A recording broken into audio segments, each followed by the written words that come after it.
देखिए, चुनाव आते हैं और जाते हैं, लेकिन भारतीय जनता पार्टी चुनाव को इतना गलत तरीके से ले रही है, राजनीति को एक गलत दिशा में लेकर के जा रही है। बदले की भावना, निजी स्वार्थ के लिए लोगों को निजी हानि पहुंचाने का काम भारतीय जनता पार्टी की सरकार कर रही है।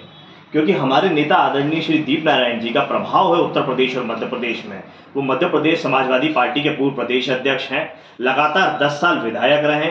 उनकी धर्मपत्नी श्री मीरा दीपक यादव जी मध्य प्रदेश की निवाड़ी का प्रतिनिधित्व कर चुकी हैं और लगातार 3 चुनाव से भारतीय जनता पार्टी को चुनौती दे रही हैं। तो उत्तर प्रदेश और मध्य प्रदेश में दीप नारायण जी भारतीय जनता पार्टी के लिए सीधे चुनौती बने हैं। उनको राजनीति करने में, चुनाव जीतने में कठिनाई आती है। उस कठिनाई को हटाने के लिए राजनीतिक द्वेष से दीप नारायण जी के ऊपर लगातार हमले हो रहे हैं। कभी उनके ऊपर आर्थिक आरोप लगा करके आर्थिक संस्थाओं का दुरुपयोग किया जा रहा है उत्तर प्रदेश सरकार के द्वारा, और कभी पुलिस के द्वारा षड्यंत्र किया जा रहा है। पहले आर्थिक मामलों में फंसाने की कोशिश करी, आय से अधिक संपत्ति का मामला बनाने की कोशिश करी।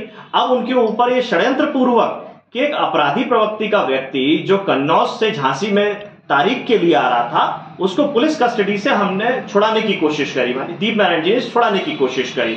उस षड्यंत्र में दीप नारायण जी को शामिल करके और मुकदमा बना के उनको गिरफ्तारी करने का काम किया।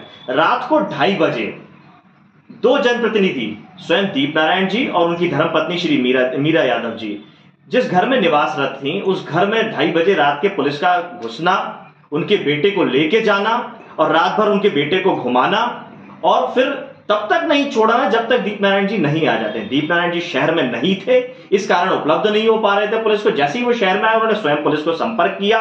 पुलिस को संपर्क करने के बाद उन्होंने बात कर रखी अपनी कि मैं अपनी बात रखना चाहता हूं। पुलिस ने आश्वासन दिया कि हम अपने वरिष्ठ अधिकारियों से मिलवाएंगे, आपको चर्चा करवाएंगे। वो डीआईजी के पास जाते हैं और उनकी वहां गिरफ्तारी कर ली जाती है। ना केवल गिरफ्तारी की जाती है, झूठा मुकदमा भी लगाया जाता है और गिरफ्तार करके जेल भेज दिया जाता है। ये पूरा षड्यंत्र जो पूरा पुलिस प्रशासन और सरकार के माध्यम से हो रहा है, ये लोकतंत्र को शर्मसार करने वाला है और भारतीय जनता पार्टी की निम्न स्तर की मानसिकता को दिखाता है, निम्न स्तर की राजनीति को दिखाता है कि किस तरीके से द्वेषपूर्ण तरीके से राजनीति कर रही है भारतीय जनता पार्टी। उसकी खिलाफत में ही हमने आज ये प्रेस वार्ता रखी थी और आप सब लोगों को अवगत कराने के लिए बात रखी थी। अब आप क्या चाहते?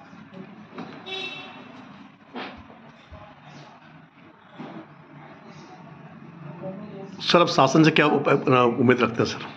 देखिए, आज दिनांक 28 सितंबर को उत्तर प्रदेश के अंदर हमारा राज्य स्तरीय सम्मेलन हो रहा है लखनऊ के अंदर। कल हमारा राष्ट्रीय स्तर पर सम्मेलन हो रहा है लखनऊ के अंदर, जिसमें सारे प्रदेशों से लोग बढ़ चढ़ के हिस्सा ले रहे हैं, क्योंकि राष्ट्रीय स्तर का सम्मेलन है। उसमें राष्ट्रीय अध्यक्ष जी का चुनाव होना है लोकतांत्रिक माध्यम से। उसी में शामिल होने के लिए हमारे वरिष्ठ नेतागण, प्रमुख नेतागण सभी लोग शामिल होने गए हैं। 29 तारीख का वो कार्यक्रम होने के बाद लौटेंगे, फिर हम अपनी